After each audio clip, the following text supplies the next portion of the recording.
Welcome back to the Deep Dive. Today, we are taking a fascinating turn. We're moving away from the purely digital landscape and plunging deep into the world of simulated analog instability. Mhm. Our focus is a machine that was built in 2022 to capture the soul of a machine from, 1974? The Boss S RE-202 Space Echo. Yeah, and it's impossible to even start talking about the RE-202 without paying homage to its ancestor, the Roland RE-201 Space Echo. Of course. When that original unit dropped, it wasn't just another delay pedal, it was an instrument. It really defined the sound of entire genres with that warm, slightly unpredictable echo that you can only get from magnetic tape. And Boss S has tried to capture that magic before, right? With the smaller pedals, the RE-20, for instance. They have, and they were fantastic compact emulations. But the sources we've looked at make it really clear that the RE-202 is, it's a whole different beast. They're marketing it as the flagship modern tape echo platform. The ambition here wasn't just to shrink the effect, but to really expand the whole concept into a creative, multi-mode echo and ambience workstation for the modern musician or producer. It's kind of the difference between buying a small, efficient car and buying, the fully loaded, restored classic that now has satellite navigation and an electric engine under the hood. Right. It keeps the character, but you don't have to worry about the maintenance. Exactly. Okay, let's unpack this. If the goal here is to reproduce the organic chaos of magnetic tape, the mechanical wobbles, the aging parts, how exactly does a high-resolution DSP manage to sound like vintage hardware? That's the core question, isn't it? We're talking about simulating physics here, not just timing out milliseconds. And that's really the heart of the RE-202's achievement. It's not just relying on, say, impulse responses or simplified digital delays. The sources all point to the engine using advanced physical modeling to replicate all those nonlinearities of the original system. Nonlinearities meaning the good kind of distortion, the stuff that adds color. Exactly. The desirable distortions and colorations that change based on how hard you hit the input. So it's not just a clean digital repeat with some EQ tacked on at the end. Not far from it. Yeah, the DSP is actively modeling the entire signal chain. We are talking about everything, starting with the input preamp coloration, the way the signal hits the circuit and gets warmed up before it even sees the tape heads. Okay. And then, crucially, it replicates the tape transport dynamics themselves. Yeah. The frequency response, the bias settings, and of course, the saturation. Okay, wait, let's stop on those two terms for a second. Okay. Bias and saturation. If someone hasn't used vintage tape gear, they might hear saturation and just think distortion. That's a really excellent point. So what do they do to the sound here, and why is modeling them so important for that warmth everyone talks about? Well, in analog tape machines, bias is a high-frequency signal that's added during recording to reduce distortion, but it also it shapes the frequency response. It sort of smooths the peaks and rounds off the harshness. And saturation? Saturation is what happens when you push the signal too hard into that modeled tape path. That's where you get that desirable, rich harmonic content. Like a natural compressor. Precisely. Yeah. Saturation adds that organic compression and harmonic complexity. It's what makes the repeats feel thicker and lets them sit perfectly in a mix without sounding, thin or sterile. Which is the big complaint about simple digital delays. Always. Yeah. And the RE-202 models that specific interaction. And we can't forget the mechanical instability, the wow and flutter. Right, the beautiful imperfections. Absolutely. The DSP meticulously models those subtle rhythmic pitch fluctuations. The wow is the slower variation, and flutter is that faster jitter. That's what keeps the repeats from sounding static and boring. And the so what on all this complex modeling is what?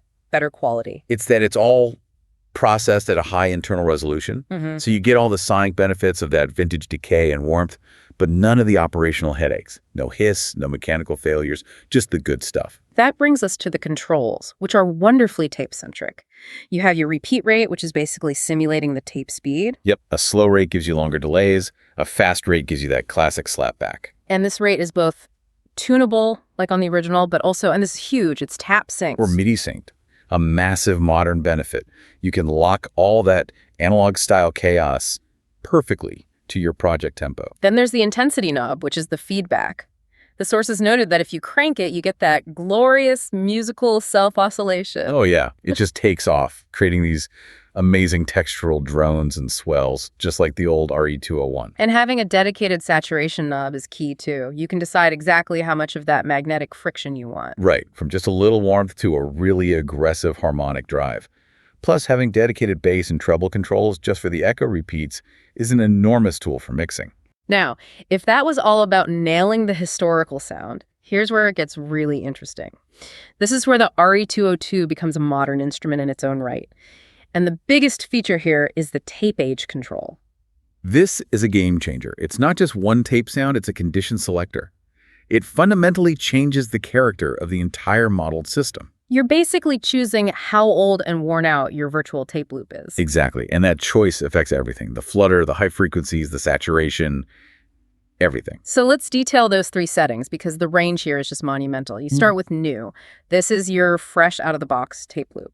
Sonically, what does that mean? New means articulation. Clean, stable, bright repeats.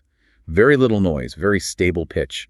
This is your workhorse setting for rhythmic patterns, slap back, anything where you need the transients to cut through. Then you move to aged. And this is where the desirable flaws start to creep in. Yeah, aged introduces that noticeable wow and flutter. You can really hear the subtle pitch wobble that gives the delay movement, almost like a light chorus on the trails. It's warmer, a bit darker. The sweet spot for a lot of things. It often is. Great for ambient pads or rhythm guitar where you want character, but maybe not total chaos. But if you do want chaos, if you want that full-on textural damage, you go straight to worn. Oh, absolutely. Worn maximizes the grit, the noise, the instability. The pitch wobble becomes really pronounced, almost random, and the frequency response gets all filtered and lo-fi. That's the ticket for experimental stuff, right? For sure. Experimental ambient soundscapes, dub-style disintegration, intense psychedelic textures. The ability to just select that level of intentional decay on the fly is a major creative tool. Now let's talk about the rhythmic core, the multi-head architecture, which it gets from the RE201. For anyone unfamiliar, why do multiple virtual tape heads create these unique rhythmic patterns? So on the original, the physical placement of the tape heads was fixed. You had one record head and 3 playback heads at specific distances. When you engage multiple heads at the same time with the mode dial, they fire at these mathematically defined intervals relative to your main delay time. So if my main delay, head 1, is set to a quarter note, the other heads might be hitting at a dotted eighth or a triplet all at once. Exactly. You're combining multiple rhythmic divisions in parallel, which generates these really complex polyrhythmic patterns.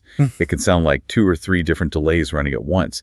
It's incredible for depth and motion. And the mode dial on the RE202 gives you 12 variations of those combinations. Yep, single head modes, complex rhythms, even reverb-only options. And speaking of reverb, the ambient side of this thing is pushed way further by the improved reverb system. The original just had a spring reverb, Which was iconic, but very limited. The RE202 has an independent reverb signal path and 3 completely distinct types. The independence is key, I imagine. It is. You can dial in your echo character and then layer the reverb on top without them fighting. Of course, you still get the classic spring, that splashy metallic sound you need for the heritage tones. But the 2 new additions are what really modernize it. They absolutely do. You get Plate, a smooth, dense, studio-quality reverb that's much more refined, perfect for thickening vocals or lead lines. And Hall. And Hall, which is for those massive cathedral-like soundscapes. It really pushes your mix into true cinematic territory. This flexibility means the RE202 isn't just a delay, it's a total space generator. Let's pivot to performance and application. For the modern musician who wants to do more than just set an effect and forget it, this thing is packed with real-time control. It really does transition from a desktop effect into a genuine performance instrument. The 2 features that just scream real-time performance are warp and twist. What happens when a performer stomps on those? They're basically simulated tape tricks on a foot switch. Warp is a momentary feedback surge. It just slams the intensity parameter, giving you this immediate dramatic oscillation swell that fades out when you let go. And twist. Twist messes with the repeat rate and feedback at the same time, creating these aggressive pitch-shifting artifacts. It kind of accelerates the repeats into a chaotic blur. They let you manually break the sound without stopping the music. It's like you're grabbing the reel on a physical tape machine, right? Yeah. Creating feedback explosions or those dramatic pitch dives. Exactly. Super useful for transitions or building tension live. And the connectivity supports all that. True stereo processing is a must for studio work. And you get full preset recall 127 memories via MIDI 4 on board. So you can switch from a tight slapback to a massive ambient wash Instantly. Instantly. And the expression/CV input, that might be the biggest hidden performance weapon. It really is. The sources highlight that you can assign an external pedal to almost any key parameter: rate, intensity, reverb, and maybe most powerfully, tape age. Imagine controlling tape age with your foot, morphing your delay from a clean echo into a gritty psychedelic mess and back again, all during a solo. That is deep, expressive control. Okay, so let's summarize the tone here. Warm, saturated repeats, organic compression, musical pitch modulation, stereo diffusion. But how does this all translate into the real world?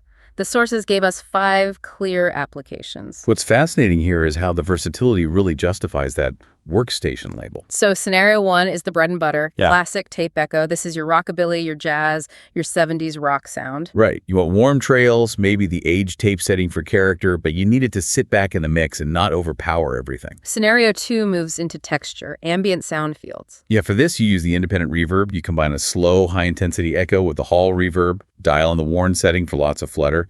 You get these lush, evolving pads, great for cinematic scores or synths.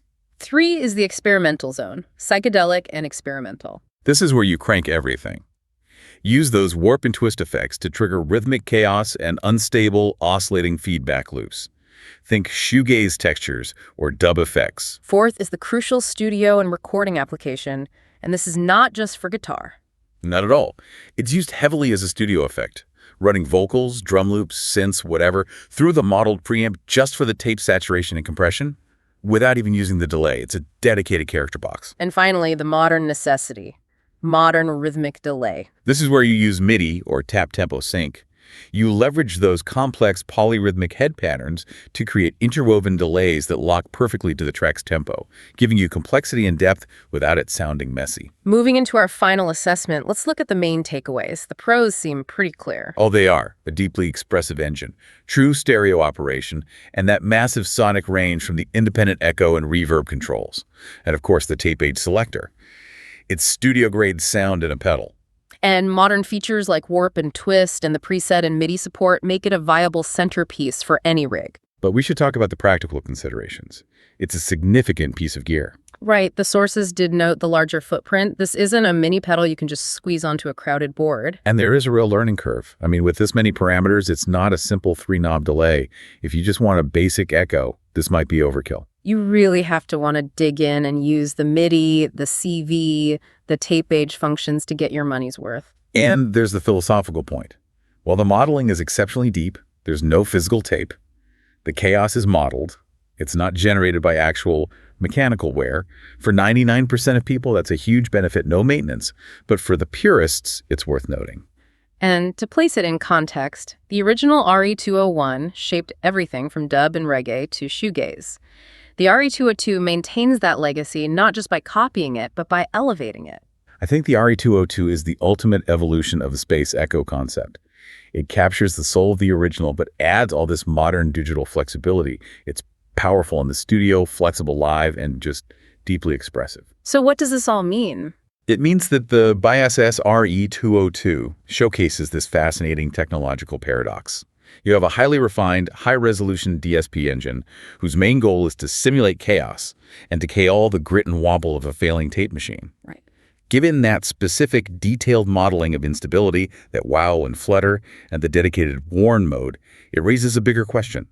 Does the relentless push for pristine audio fidelity in modern digital recording always conflict with our desire for organic, unstable, lo-fi character in our music? What new, beautiful textures might this combination of high-resolution processing and intentional digital decay unlock for your next project? Keep exploring those contradictions, and we'll catch you next time.